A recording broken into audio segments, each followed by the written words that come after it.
covering various aspects. I thought we should not have a classroom type of session and it should be a bit of humorous. What do you say, guys? Good morning to you all. Respected Madam Arati Sampati, the President and CEO of SP Sampati's Shivashivani Group. My friend Dr. Shailesh Sampati, Vice President and Deputy CEO. My Babi Deepika Sampati, Associate Vice President of this group. Dr. Rao, distinguished faculty, administrative and other personalities of this group. And most importantly, my beloved parents sitting in front of me, my lovely daughter, and of course, the ever energetic 1991 batch of Bhadruka College, where we guys have studied about 3 decades ago and came out and standing in front of you. First of all, let me congratulate the entire 2024 batch of MBAs or postgraduate diploma holders who are now going out from the very studious and very strict environment into a free world. But let me caution you, you feel that you are going to be entering into a free world, but that may not be a real thing. It recalls our old days in the college when such lectures happens, we people, when we don't understand or do understand, give different echoes of voices so that the lecturer standing in front of you normally understands and tunes his or her process so that it makes more involved and more interactive. Well, first of all, again I would like to congratulate you all. You have made it. You have survived the late night study sessions, the never-ending group projects, and let's be honest, the eternal struggle of making sense of Excel and its errors. If you have made it so far, you can handle anything the life throws at you, even the dreaded pivot tables. Now, when I got the invitation to be your guest of honor, my first thought was, really me? I mean, a 56 years old person, most of you are probably thinking, what's he going to talk about? The landlines, the fax machines, and wouldn't be too far off. Well, as you are aware, I'm also an MBA graduate, though from time when Googling wasn't a verb, and networking meant physically meeting people, not just sending LinkedIn requests. But I promise you, I'll keep this short. I know most of you are already planning your graduation party post this event. So let's dive into what you really want to hear. Some words of wisdom, someone who's been in your shoes about 3 decades ago, or at least a version of your shoes, probably with less technology, no smart gadgets, and obviously nil apps. And I'll throw in a bit of humor with 6 basic working principles, because trust me, if you can't laugh in life and also in business you are carrying to, it will make you cry a lot. The first one, friends, group work is here to stay. You might think, finally no more group projects, I can't just work alone. Wrong. Group work is life. It's like a team spirit. The difference, instead of coordinating meetings with the 4 classmates of yours, you will be coordinating with 12 colleagues across 3 time zones, each of them sending emails that say just following up, as if that makes the workload any lighter. But now, you will have the added bonus of office politics, which you can't avoid. Fun, isn't it? On the bright side, at least now they will be very voluntarily bringing you a cup of hot coffee to relax.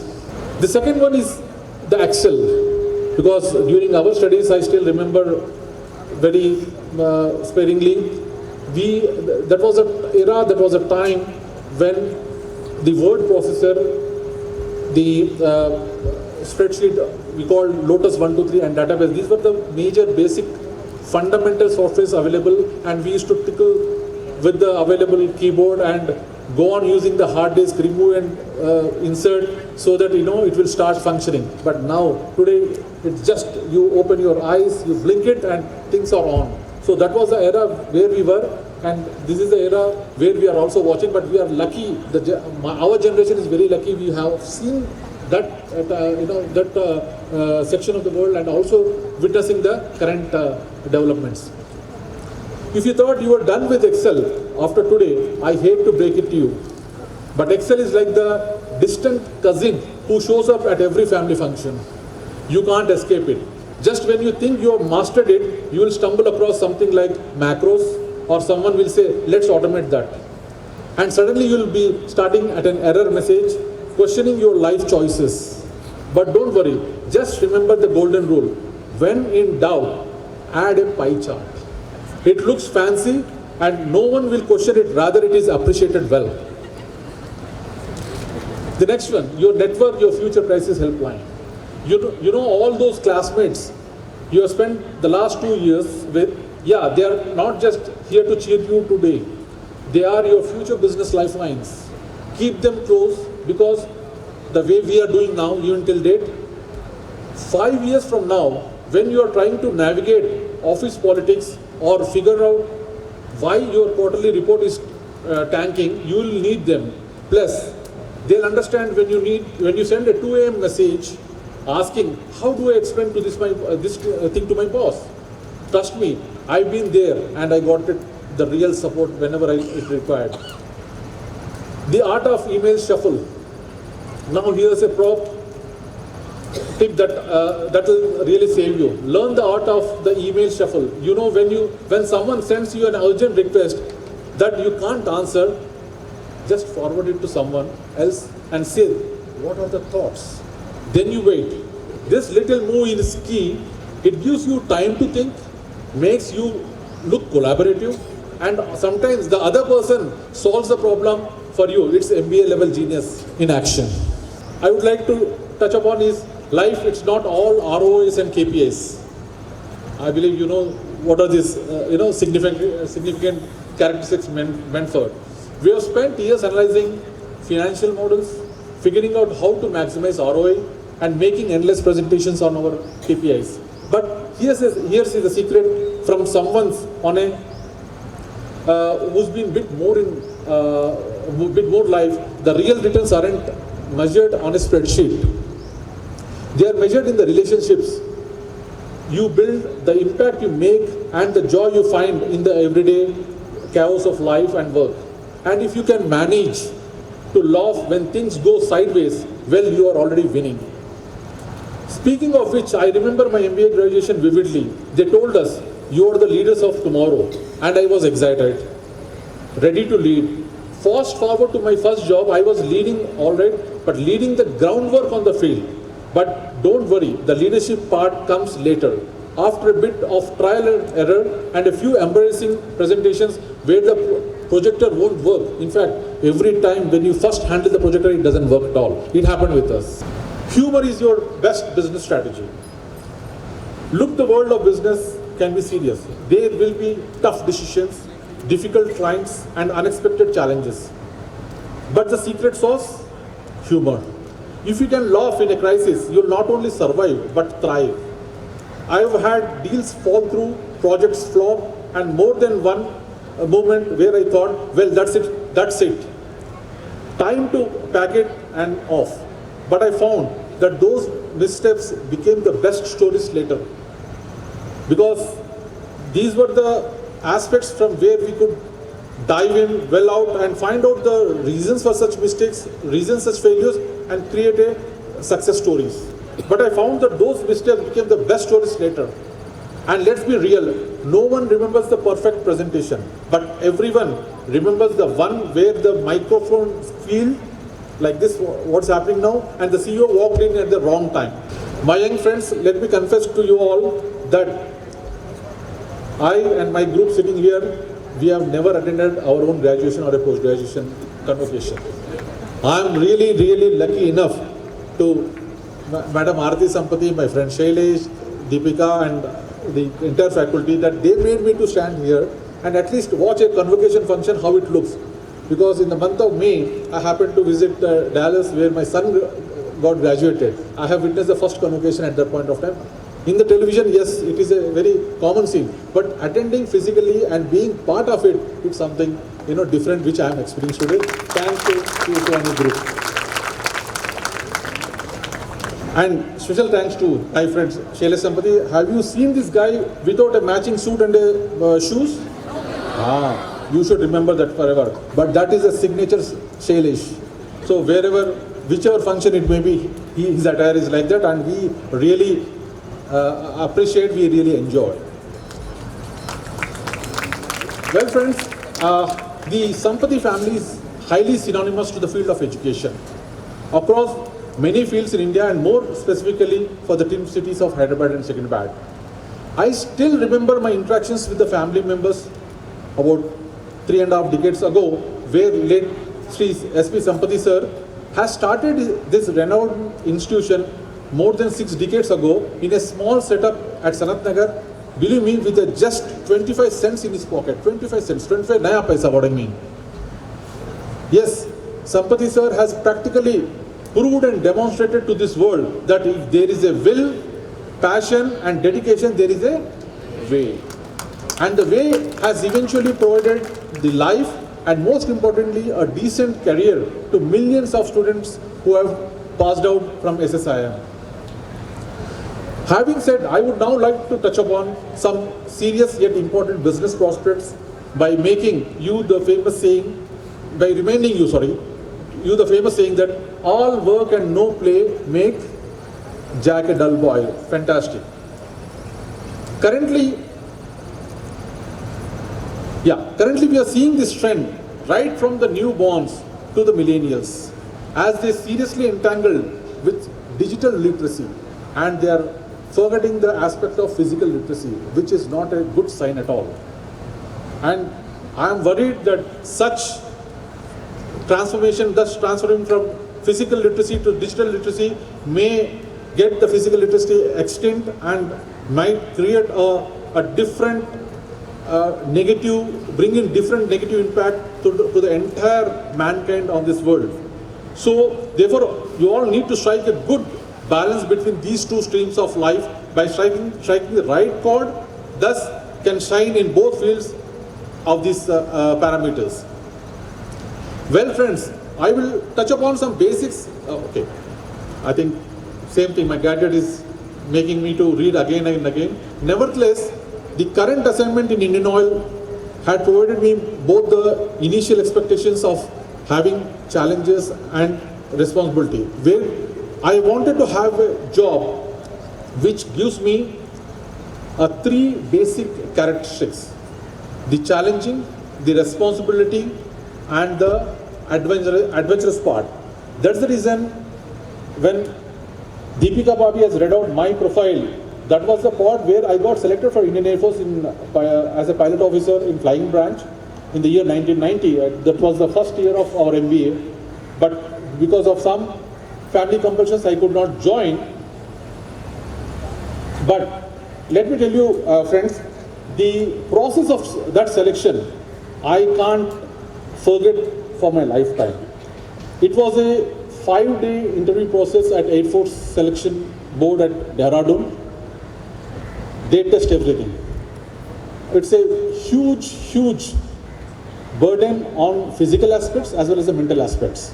Now, 5 days, just imagine, you are within the campus and they do try to assess you in every angle. Basics, leadership, team play, strategy, and the amount of courage you take on in a war front if it happens. Then it gets followed with a 2-day head-to-toe checking of medical aspects at Air Force Central Medical Establishment at New Delhi. That's the reason I'm telling you, this sort of screening, selecting and interviewing process, one should always attempt. That doesn't mean I'm asking you to join the armed forces, no, but that gives you a different perspective how the life can be and how confidently you guys can face the tomorrow's future. This will help us in not only solving the instant problems, but whatever the obstacles that may come through our life, you'll have the capacity to understand, to analyze, to create different scopes and opt for a best scope and take a good decision and move forward. Now coming to the serious side of our business, I would like to throw some simple narrations, tips, which may be significant help in your respective careers. Maybe if you plan for a startup or enter your parents' shoes, joining a government service or even a corporate world. To begin with, I would like to ask, how many of you are aware of GST? Okay, that's what you have been taught. Well, that's the term, the revenue collection to our exchequer, but I would like to coin it differently to suit the current business and corporate needs. Goal, strategy and tactics. Friends, let me tell you, in any aspect of life, this GST of goal, strategy and tactics play a very vital role in understanding the problem, in analyzing it and making most probably a correct decision. Because decision can be certified whether it is correct or wrong only post-implementation. But before that, it's a very challenging area where you need to have the options available, and based on that you march forward and take a decision. For example, let's talk about the Kargil war. You have heard about it, you have read about it, but we guys sitting here, we have seen, of course, on a television or a digital media. See, the goal was to drive away the enemies from the hilltop. Am I making sense? The goal was to drive away the enemies from the hilltop. Now, to achieve that goal, we need to have a proper strategy in place, isn't it?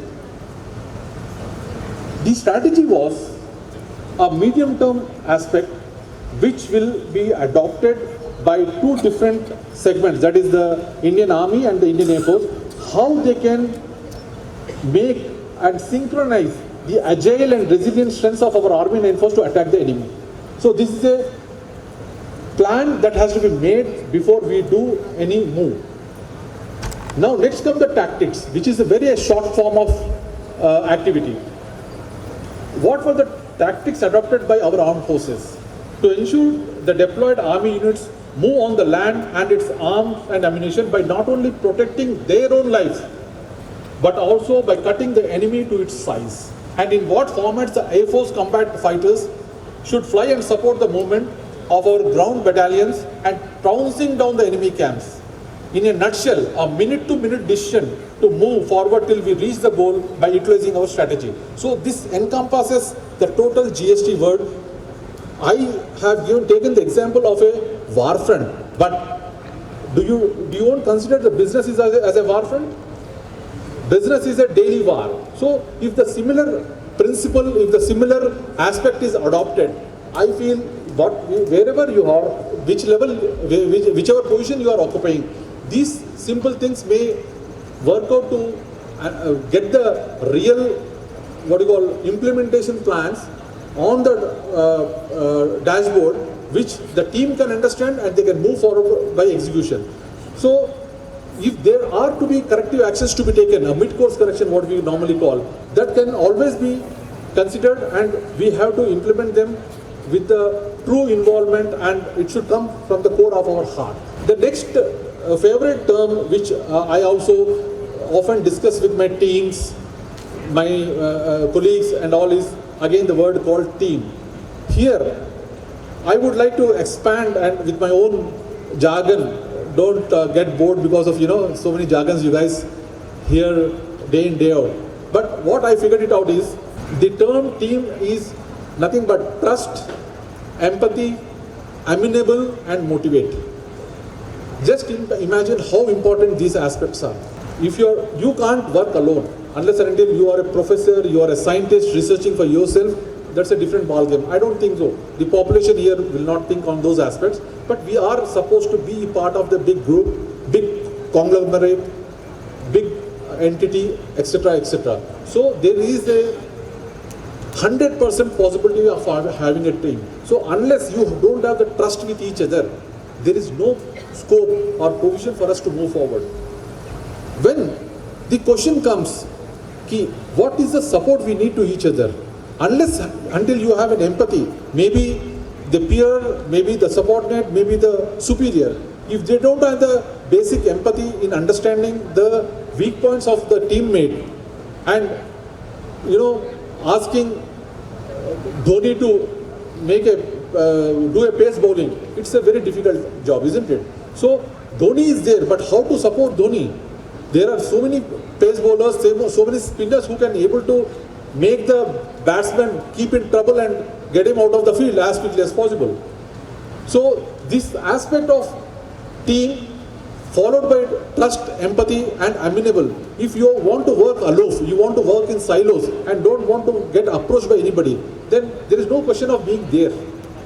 The amenable, whatever senior position you are, whatever the organization's position you are, there should be a common and accessible, amenable personality you should be. Then only the team persons will feel, yes, when I am having a problem, I am unable to resolve an issue, I can look up to the person there who is amenable and able to guide me to a success path. Finally, as a human being, we should be motivated, right? There are enormous forms. I need not teach you all with all the forms of motivation.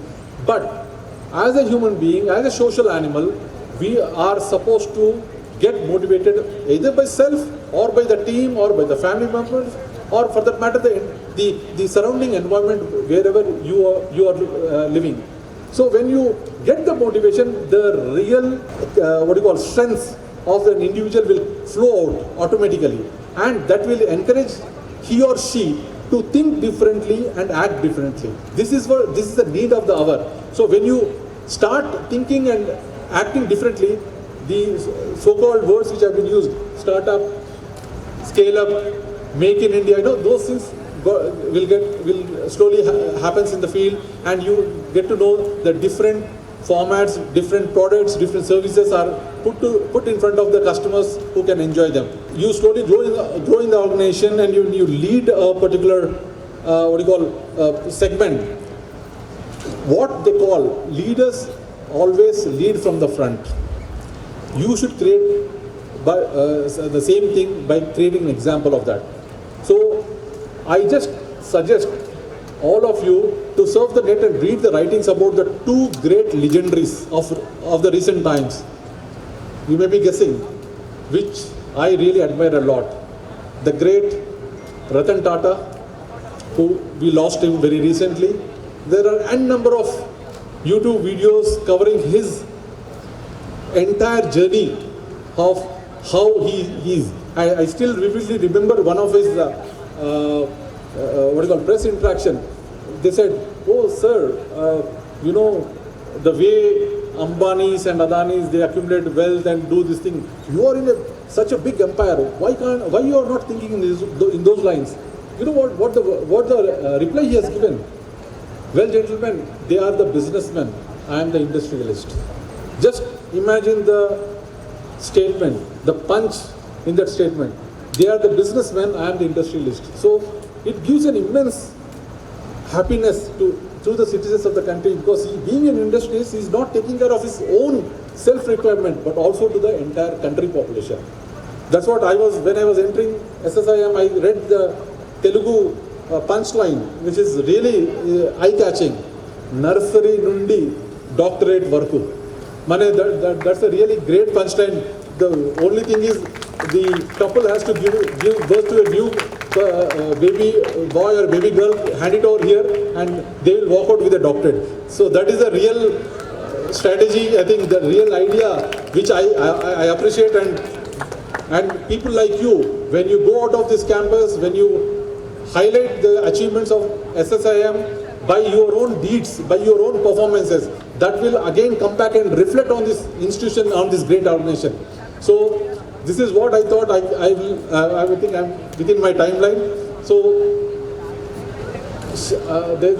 finally, I would like to say sharing and caring should be most important aspect. Well, Shailesh has tried to narrate something on our study time, when we were studying our management in Badruka. One thing I would like to share with you how caring and how sharing we were as a friends. We used to get pocket money. I think you also will get pocket money, okay? And some money to buy books, okay? What was a great idea we had? Instead of buying so many books, we used to buy one book, and we used to save a lot of pocket money. And don't ask me why we are saving the pocket money. So we used to buy one book, and we used to divide the chapters. We were 6 to 7 guys having a group study. Again, don't ask me what is group study. Okay, so everyone used to have one chapter in their hand, and we used to study. So at that level itself, we had a very great business idea. Please share and care. At the same time, you save, and at the same time, the money you saved is the money you earned. So is it not a simple, good idea? So finally, I would request all my young friends here, let us be very practical and let us work on very factual things. Don't think of any rocket science. Be practical, be factual, and think big or with an out-of-box ideas. These are the important life learning aspects which you people have to always carry till the time you are on this earth.